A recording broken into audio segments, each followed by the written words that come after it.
Welcome back, designers. In today's session, I'm creating a billows profile and showing how to wrap it over a curved surface in CATIA.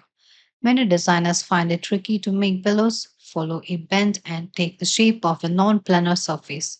So in this video, I'm demonstrating the correct workflow using the wrap surface tool. So let's begin. Get into the generative shape design workbench from shape.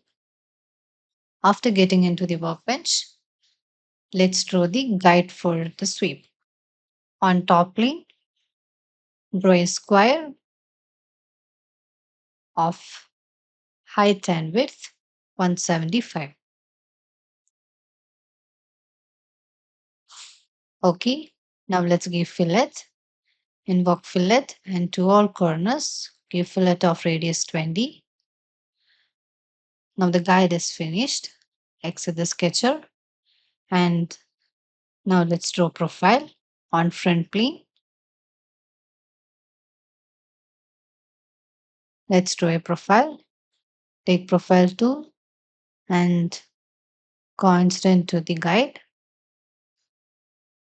Draw a profile like this.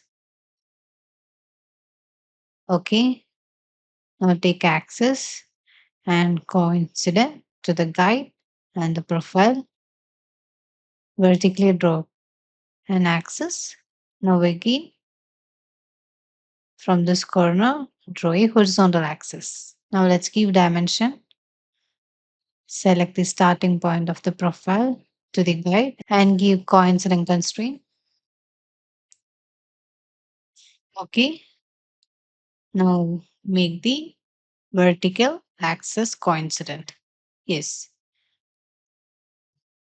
Now let's give symmetrical and equal constraint between these two angle lines. Okay. Now let's give dimension. The angle between the line is 45-degree. Okay. Let's take the front plane and give this distance 100. Yes. After that, let's give a corner of radius 2. Okay. Now take translate and select this profile, placing the starting point here and ending point to the end of the profile. Instance is 19. Place the end point exactly at the end of the profile. Yes. Now we can exit the sketcher and let's invoke sweep. Invoke sweep. Profile is selected by default. If not selected, select the profile and select this as guide. Okay. Now our bellows is created. We can hide the sketch. Select this pattern sketch and let's hide it. Okay. Now invoke boundary and double click on the edge. Okay. And we can extrude it. Invoke extrude. Select this profile and extrude to a distance of 45. Yes, just like that. To bottom also. Invoke boundary and double click on the edge. Let's create a boundary here. And the profile, select the profile and invoke extrude feature. Extrude it to 45. Yes. You can click on OK. Now let's join these three separate surfaces. Invoke join and select all three surfaces. Yes. Now it became a single surface. Now we have to sketch on right plane to create a reference surface. Select the right plane and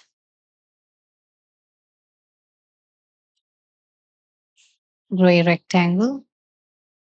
Draw a rectangle and let's give dimension. Here height we can give around 315, and this width is 200. Now let's make it symmetrical. Select both the line and then the center line and make it symmetry. Yes.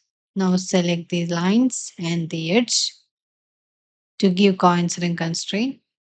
Okay. Now exit the sketcher and we can fill this profile. Invoke fill and the sketch is selected.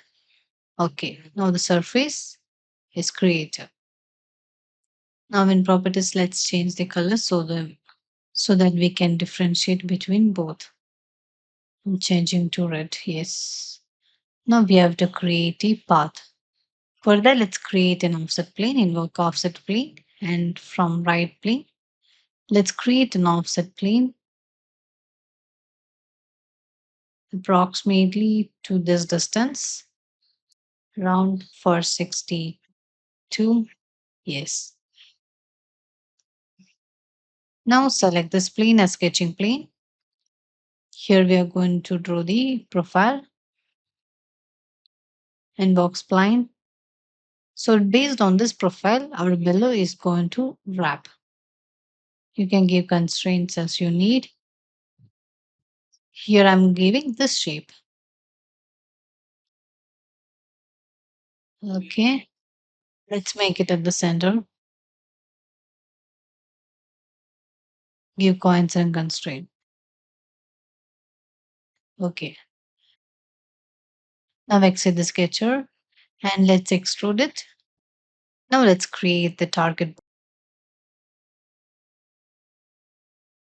distance 100. Mirror extend. Okay. No, this also, let's change the color. Change to red. Okay. Now we have to wrap the bellows to this surface. For that, invoke wrap surface and select the elements to deform as the bellow and reference surface is the surface. Now target surface. In wrap type normal, now you can see using this wrap option, the bellows geometry is projected and bent along the surface, ensuring it takes the correct curved shape. The profile is now mapped onto the target surface. So the bellows naturally follows the bend. Okay, so that's it. Okay, you can swap the visible area. You can hide this reference surface, select and hide. Okay, yes. Now, if you want to change the shape of the curvature, you can just edit the sketch and change the bend, and the below will follow the same curvature, depends on the shape. So that's it. That's how easily we create bellows in CATIA. So that completes the bellows wrapping process. Now the bellows is accurately following the curved surface and maintaining its profile throughout the bend. I hope this walkthrough helps you understand how the wraps operation work in real design scenarios.